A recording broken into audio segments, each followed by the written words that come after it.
الذين كفروا لو تغفلون عن أسلحتكم وأمتعتكم فيميلون عليكم ميلة واحدة.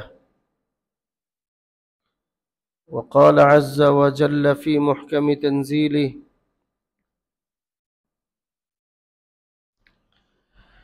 وأعدوا لهم ما استطعتم من قوة ومن رباط الخيل ترهبون به عدو الله وعدوكم. صدق الله العظيم. سبحانك لا علم لنا إلا ما علمتنا إنك أنت العليم الحكيم. اللهم فصل وسلم وبارك على نبيك الكريم وعلى آله وأصحابه أجمعين. اللهم صل على سيدنا محمد في أول كلامنا. اللهم صل على سيدنا محمد في أوسط كلامنا. اللهم صل على سيدنا محمد في آخر كلامنا.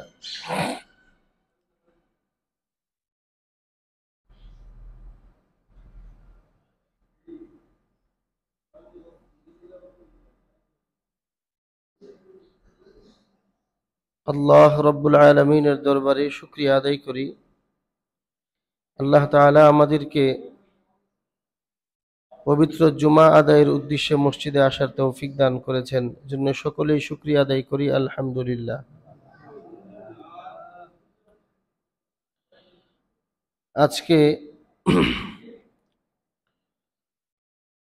ঐতিহাসিক 6 ডিসেম্বর।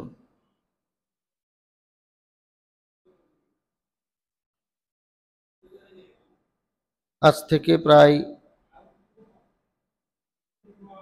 32 বছর আগের ঠিক এই দিনে 1992 সালের 6 ডিসেম্বর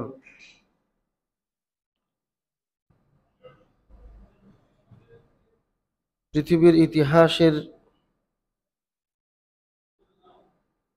সবচেয়ে বড় বড় নেক্কারজনক কয়েকটি ঘটনার একটি ঘটনা সংঘটিত হয় আমাদের এই অঞ্চলে।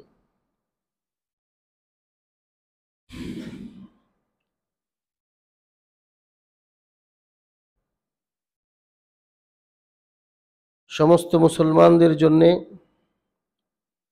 বিশেষ করে আমাদের এই দক্ষিণ এশীয় তথা ভারতীয় উপমহাদেশীয় অঞ্চলের মুসলমানদের জন্য বিশেষভাবে বেদনাদায়ক একটি দিন হলো 6 ডিসেম্বর। মুসলমানদের শত্রুদের মধ্যে সবচেয়ে বড় শত্রু হিসাবে আল্লাহ রাব্বুল আলামিন কুরআনুল কারীমে দুইটা জাতিকে আখ্যায়িত করেছেন।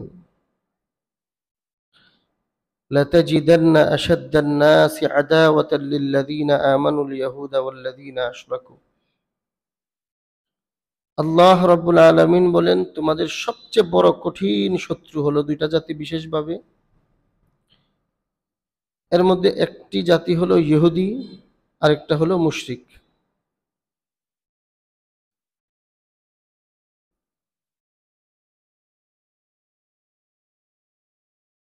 আখিরি জমানা সংক্রান্ত যে সমস্ত হাদিস পাওয়া যায়,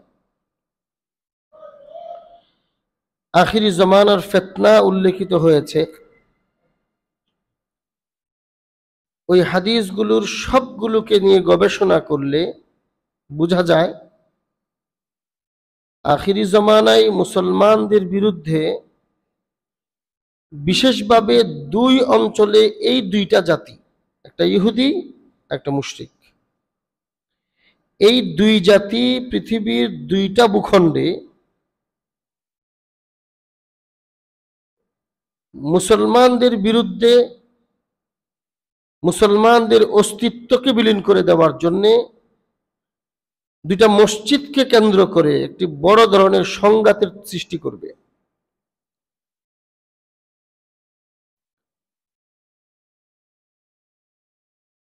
সংঘাত এটা হবে,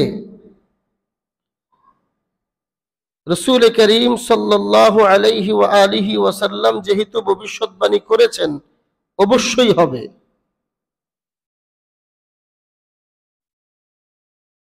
আর এই সংঘাত সাধারণ কোনো সংঘাত হবে না, রক্তক্ষয়ী সংঘাত হবে। কঠিন থেকে কঠিন যুদ্ধ হবে। এই যুদ্ধের বিস্তারিত বিবরণ আল্লাহর রাসূল উল্লেখ করেছেন। মুসলমানদের মধ্যে অধিকাংশ মুসলমানদেরকে শহীদ করে দেওয়া হবে। তবে রাসূল বলেন শেষ বিজয়টা মুসলমানদের হবে। এর মধ্যে ইহুদিদের নেতৃত্বে হবে শাম, সিরিয়া তথা ফিলিস্তিন, বাইতুল মুকাদ্দাস কেন্দ্রিক ভূখণ্ডে। আর মুশরিকদের দ্বারা সংগঠিত হবে নবী করিম আলাইহিস সালাতু ওয়াস সালামের ভাষায় বা হাদিসের ভাষায় হিন্দ বা হিন্দুস্তান বলা হয়, যা আমাদের দেশের বর্তমান রাজনৈতিক ভাষায় দক্ষিণ এশিয়া বলা হয়।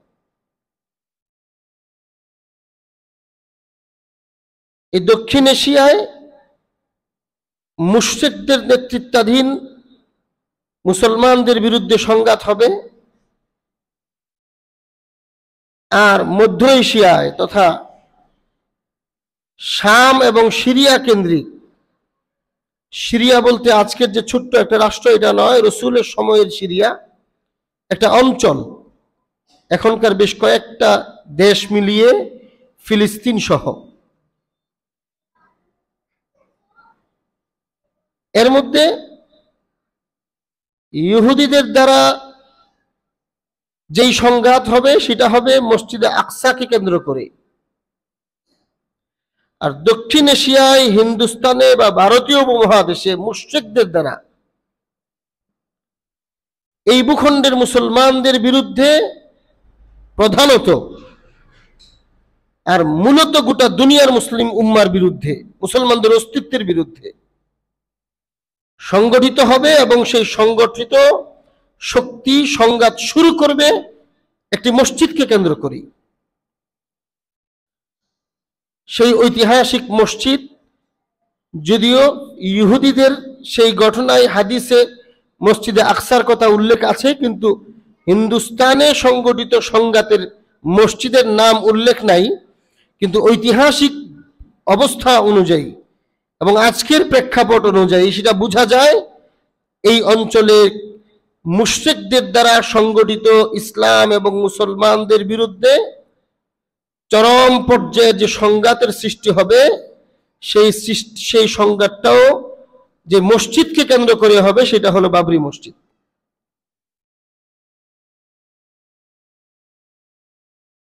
আজ থেকে ঠিক ৩২ বছর আগে ১৯৯২ সনের ৬ ডিসেম্বর আজকের এই দিনে পরিকল্পিতভাবে, উদ্দেশ্য প্রণোদিতভাবে, অন্যায়ভাবে, সন্ত্রাসী কায়দায়,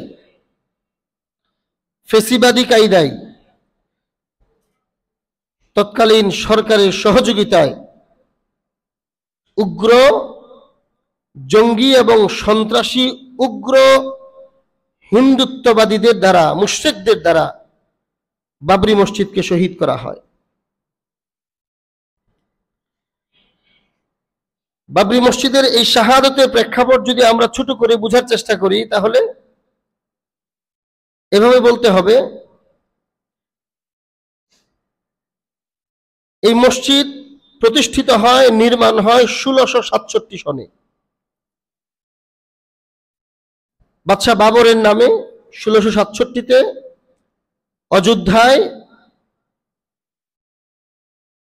একটি কোনো ঝামেলা মুক্ত জায়গাকে মসজিদের নামে ওয়াকফ করে নিয়মতান্ত্রিকভাবে এই জায়গায় মসজিদ নির্মাণ হয়। বাবরের নামে নামকরণ করা হয় বাবরি মসজিদ। ১৬৬৭ থেকে ১৯৪৯ পর্যন্ত ধারাবাহিক এই মসজিদে মুসল্লি থাকে, জুমা সহ 5 ওয়াক্ত নামাজ ভরপুর এই মসজিদে আদায় হয়।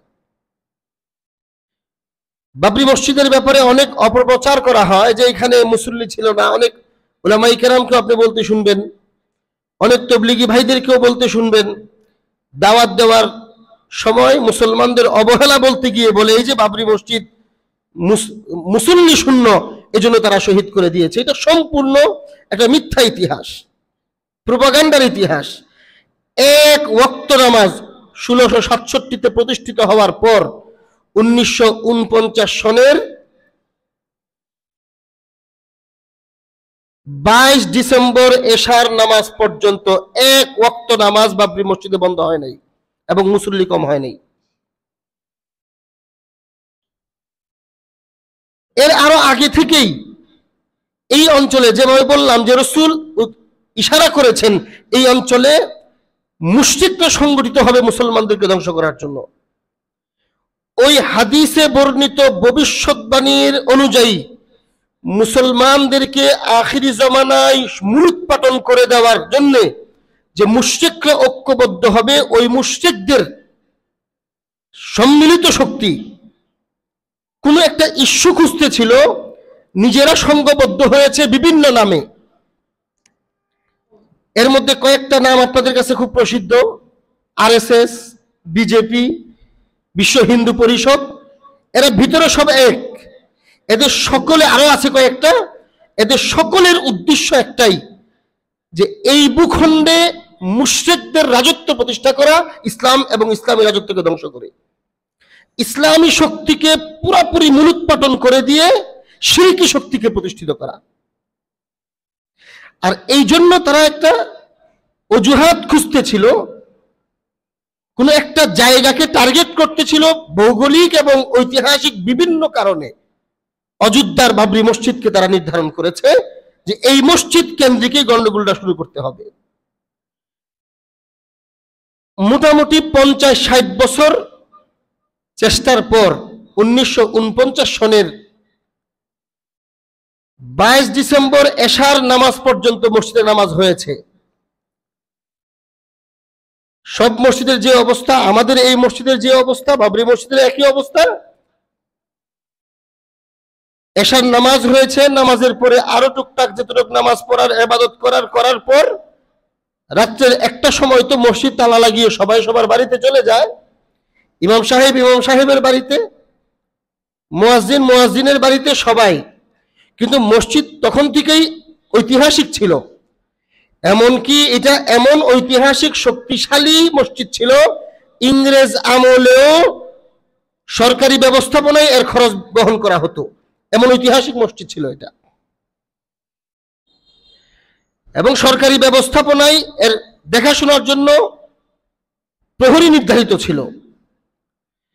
22 ডিসেম্বর রাত এশার পরে শেষ রাত্রের দিকে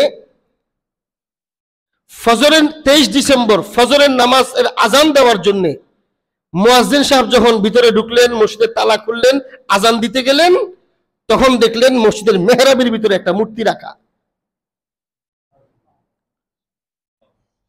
এখন আপনি আপনার জায়গায় চিন্তা করেন, আপনি এই মসজিদে যদি মূর্তি দেখেন, এইখানে আপনার মাথা কি করবে? আপনার চিন্তা কি হবে?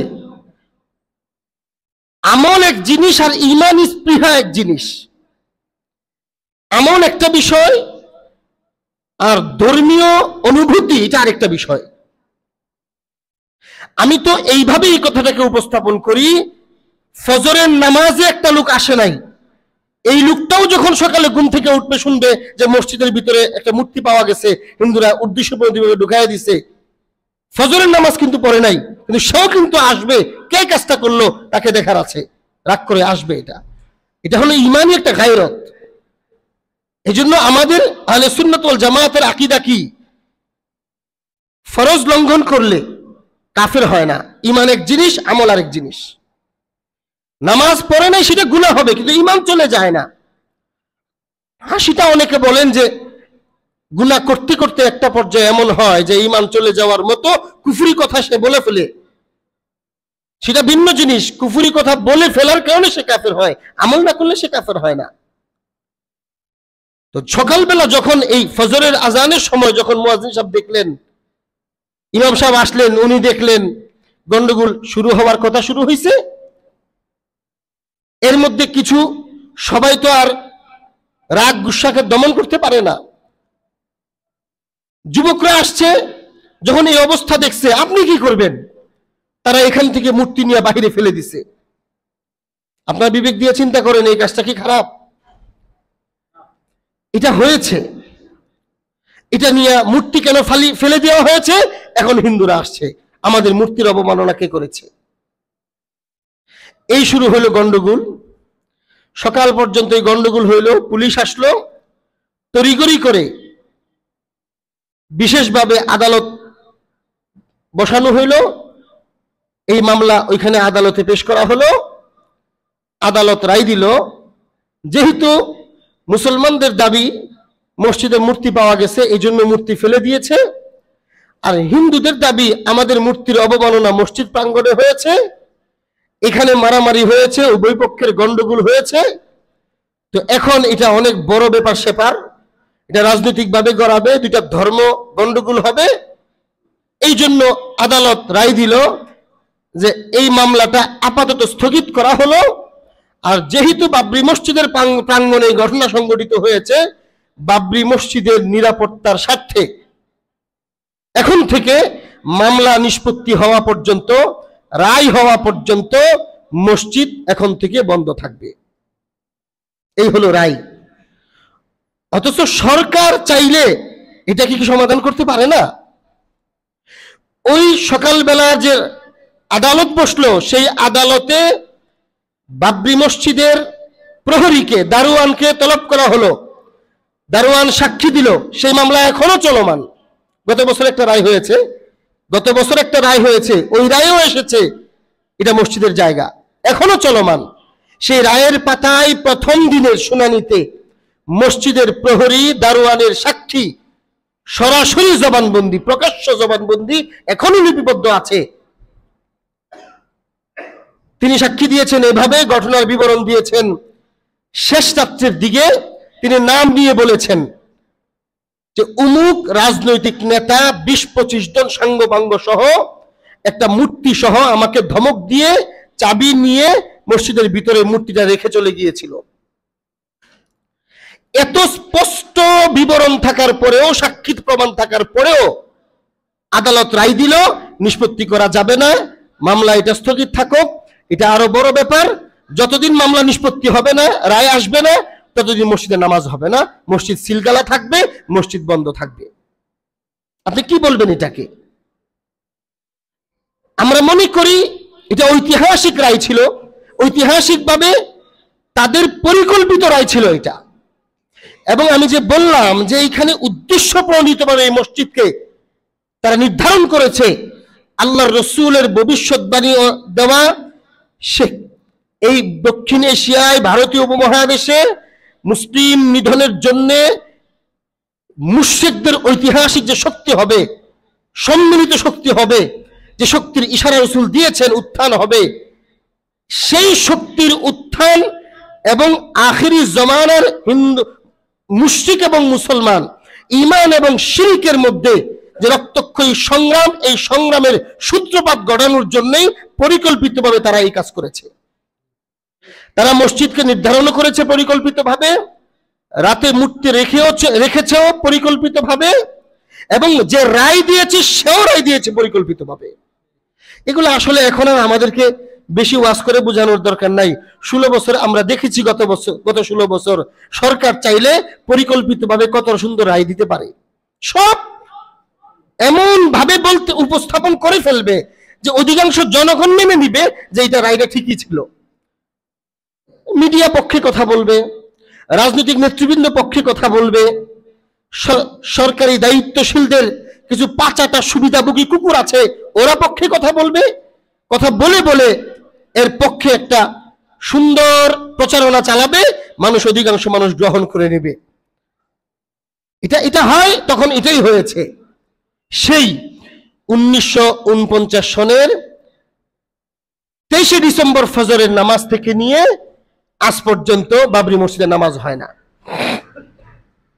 67 সনে যখন মসজিদ উদ্বোধন হয়েছে তখন থেকে 1949-এর 22 ডিসেম্বর এশার নামাজ পর্যন্ত এক ওয়াক্ত নামাজও বন্ধ হয় নাই।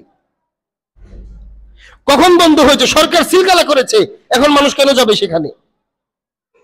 এখন আপনি বলেন যে মুসলমানদের দুর্বলতার কারণে মসজিদ দখল করে ফেলছে, এগুলা মসজিদের বিরুদ্ধে প্রোপাগান্ডা, অপপ্রচার এটার বিরুদ্ধে।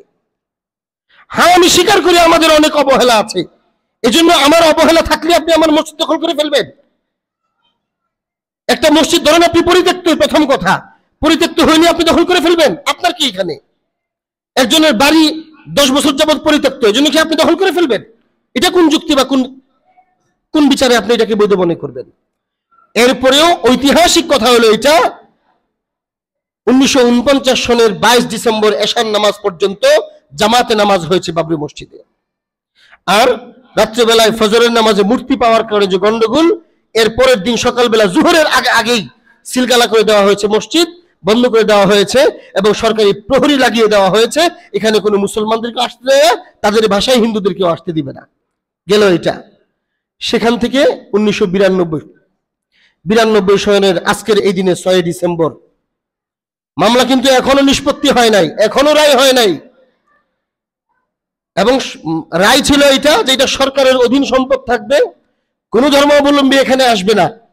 ও এরপর থেকে তারা কথা সুর পাল্টাইছে, উঠাইছে যে এই মসজিদটা আসলে মসজিদের জায়গা নয়, এটা তারা তাদের দাবি অনুযায়ী তাদের দেবতা রাম, এই রামের জন্মভূমি, এখানে বাদশা বাবরের শক্তির বলে রামের জন্মভূমিতে জোরপূর্বক মসজিদ বানানো হয়েছে। এগুলা সব পরে এই 1949-এর পর থেকে এগুলো রটানো হয়েছে। গত বছর যে রায় হয়েছে ওই রায়েও এই কথা আসছে যে রামের জন্মভূমি হিসাবে বাবরি মসজিদের জায়গা এখনো প্রমাণিত হয় নাই। গত বছর ভারতের এবং বিজেপি সরকারের ক্ষমতায় থাকা অবস্থায় তাদের আদালত থেকে এই রায় এসেছে, এখনো পর্যন্ত এটা প্রমাণিত নয়। কিন্তু এখনো প্রমাণিত না, ওইদিকে 1992 সনে সরকারি প্রহরাকে ভেঙ্গে দিয়ে, ব্যারিকেডকে ভেঙ্গে দিয়ে, নিরাপত্তাকে ভেঙ্গে দিয়ে আরএসএস, বিশ্ব হিন্দু পরিষদ এবং বিজেপি এবং তাদের মিত্ররা মিলে ওইখানে কোনো একটা কর্মসূচি পালন করতে গিয়েছে। এটা তাদের পরিকল্পনা, তারা জানতো সেটা। ওই কর্মসূচি থেকে পরবর্তী কর্মসূচি বাবরি মসজিদ ভাঙার, সরকার নাকি নিরাপত্তা দিতে ব্যর্থ হয়েছে, সরকারি নিরাপত্তা এবং ব্যারিকেড ভেঙে দিয়ে ওই হিন্দু সন্ত্রাসীরা ওইখানে ঢুকে গেছে। এবং যারা বয়স্করা আছেন আমাদের চেয়ে বড়, আপনারা এই ইতিহাস মনে থাকার কথা, তারা পরিকল্পিতভাবে বাবরি মসজিদকে প্রত্যেকটা ইট ওইখান থেকে খুলে নিয়েছে, মাটির সাথে মিশিয়ে দিয়েছে। এখনো পর্যন্ত মামলা নিষ্পত্তি হয় নাই। গত বছরও রায় আসছে এখানে রামের জন্মভূমি হিসাবে কোনো প্রমাণ নাই, এরপরেও মন্দির তো হয়েই গেছে। গত বছর না, এই বছরেই তো, আজকে ডিসেম্বর, এই বছরেই 2024-এর 22 জানুয়ারি রাম মন্দির উদ্বোধন করা হয়েছে তড়িঘড়ি করে। সেটা ছিল রাজনৈতিক একটা ইস্যু। পুরা মন্দির বানানো হয় না এখনো। $5,000 কোটি ব্যয়ের বাজেট করে, $3,000 কোটি খরচ করে একটা প্রাথমিক আকারে উদ্বোধন করেছে এই গত 22 জানুয়ারিতে, এবং এখনো এটা চলমান, নির্মাণ চলমান। মসজিদকে ভেঙে দিয়ে পরিকল্পিতভাবে এখানে রাম মন্দির তৈরি করে এবং রাম মন্দির উদ্বোধন করেছে। তাদের ধর্মীয় বিশ্বাস অনুযায়ী রামের মূর্তিকে বিশেষ ব্যবস্থাপনায় বিশেষ কিছু মানুষের মাধ্যমে রামের মূর্তির উপরে আত্মা ফুদা হবে, স্থাপন করা হবে। রামের মূর্তিকে জীবিত করা হবে এবং জীবিত করে ওই রামের শক্তি নিয়ে এই ভারতীয় উপমহাদেশে রাম রাজ্য তৈরি করবে। এটা তারা গত এই কিছুদিন আগে যখন উদ্বোধন করলো জানুয়ারিতে, তখন তারা এটা প্রকাশ্যে ব্যক্ত করেছে এই কথা। এবং তাদের সেই রাম রাজ্য গোটা ভারতে, এই যে ভাগ করে দেওয়া হয়েছে আমাদের দেশ, ছোট ছোট দেশগুলোকে, এই ভাগও ওরা রাখবে না। ওরা আমাদের এই বাংলাদেশকেও চায়, ওরা পুরা ভারতকে চায়, ওরা ভুটান নেপালকেও চায়, ওরা পাকিস্তানকেও চায়, আফগানিস্তানের কিছু অংশকেও চায়। এই পুরা অঞ্চলে ওরা রাম রাজ্য তৈরি করবে। রাম রাজ্য তৈরি করার তাত্ত্বিক শক্তির জন্য, আধ্যাত্মিক শক্তির জন্য রামকে জীবিত করতে হবে। রামকে জীবিত করার জন্য রামের মূর্তি স্থাপন করতে হবে। রামের মূর্তি স্থাপনের জন্য একটা টেম্পল, একটা মন্দির বানাইতে হবে। আর একটা মন্দির বানানোর জন্য একটা পবিত্র জায়গা দরকার। ওই পবিত্র জায়গা তারা বাছাই করেছে আমাদের ঐতিহাসিক বাবরি মসজিদকে। এই সব কিছু হয়েছে আজকে 32 বছর যাবত। হে আমার প্রিয় ভাইয়েরা, এই 32 বছরে আমাদের এই দক্ষিণ এশিয়ার রাজনীতি পরিস্থিতি কত পরিবর্তন হয়েছে আপনারা দেখেছেন এবং এখনো দেখছেন। আমিও আপনাদের সামনে গত 2-3 বছর যাবত ধারাবাহিকভাবে এই সমস্ত বিষয়গুলোকে কোরআন সুন্নাহর আলোকে পেশ করার চেষ্টা করেছি। আপনি আমার কথাগুলো যদি যারা একটু নিয়মিত বসেন আসেন, আপনারা একটু মিলিয়ে দেখেন আমি আপনাদের সামনে কোরআন সুন্নাহর আলোকে কি ভবিষ্যৎবাণীগুলো করেছিলাম। বারবার বলেছি, আল্লাহ রসুলের হাদিস পেশ করেছি আপনাদের সামনে কি কি হতে পারে এই রাষ্ট্রে এবং হচ্ছে কিনা আপনি দেখেন। সে আলোচনা তো এখনো রেকর্ড আছে, শুনেন আপনি। আল্লাহ রসুলের এক একটা হাদিসকে আমরা এমন ভাবে বিশ্বাস করি, আল্লাহর কসম।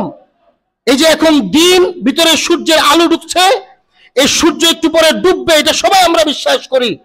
সন্ধ্যাকালীন সময়ে সূর্য ডুববে, কালকে সকালে আবার সূর্য উঠবে। এই কথাগুলোকে আমরা যতদিন বিশ্বাস করি, এখন দিন এই কথাকে আমরা যতটুকু বিশ্বাস করি, আল্লাহর কসম এর চেয়ে 1000 নয় কোটি গুণ বেশি বিশ্বাস করি আমার রসুলের একটা ভবিষ্যৎবাণীকে। লা ইয়ানতিকু আনিল হাওয়া ইন হুয়া ইল্লা ওয়াহয়ু ইউহা।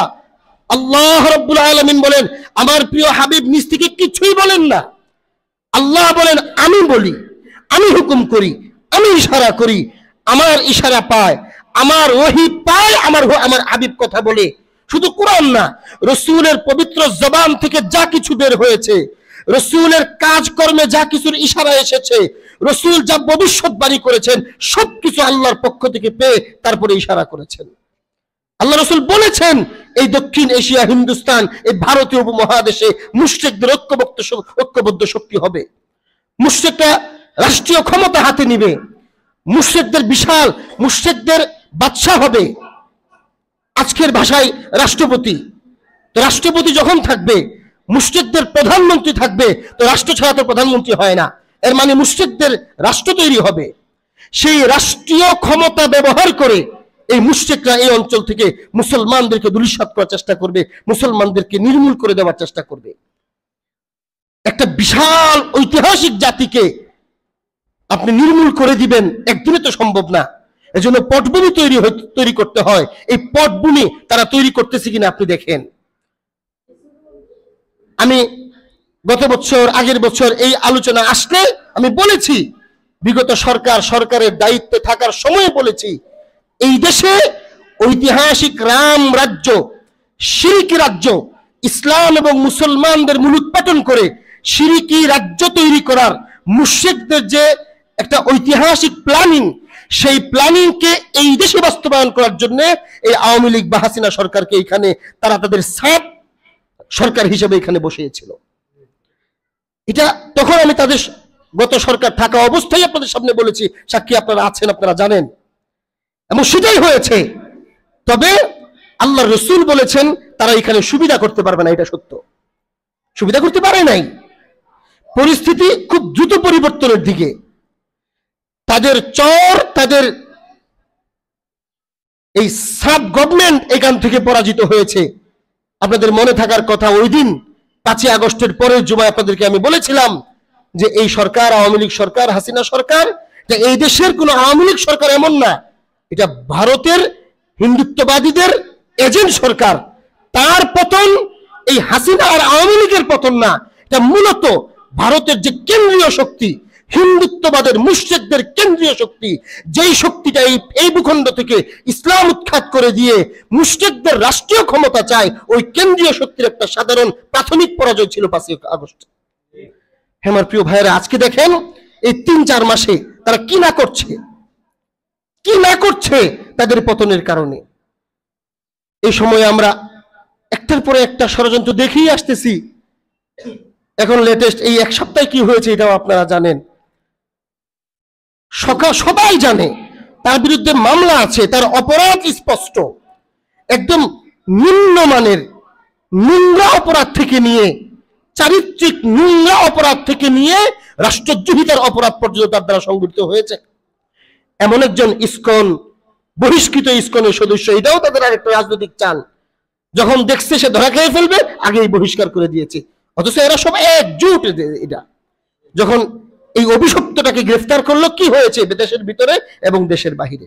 এদেশের নাগরিককে, এদেশের রাষ্ট্র অপরাধের কারণে গ্রেফতার করবে, বিচার হবে, অপরাধ প্রমাণিত না হলে তাকে খালাস করবে, রাষ্ট্রের ব্যাপার। আমরা যে স্বাধীন রাষ্ট্র, তো স্বাধীন রাষ্ট্রে একজন অপরাধীকে রাষ্ট্রীয় আইন অনুযায়ী গ্রেফতার করবে, পার্শ্ববর্তী রাষ্ট্র এখানে নাক গলানোর কি অধিকার আছে? এটা বুঝতে হবে আমাদেরকে। আমাদের অস্তিত্বের ব্যাপার এখানে।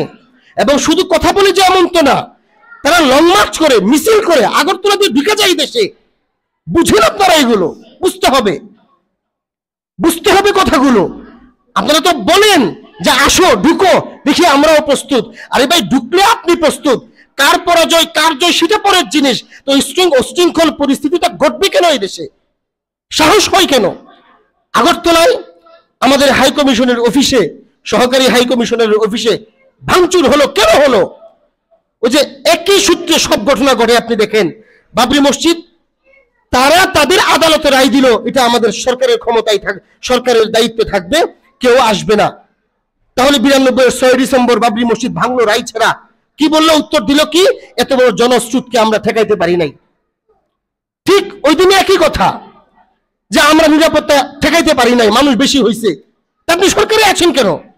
সরকারের দায়িত্বে থাকা অবস্থায় আপনি অন্য দেশের কূটনীতিক পাড়াকে, অন্য দেশের হাই কমিশনের অফিসকে নিরাপত্তা দিতে পারেন না, আপনি আছেন কেন? এটা কি বিশ্বাসের কথা?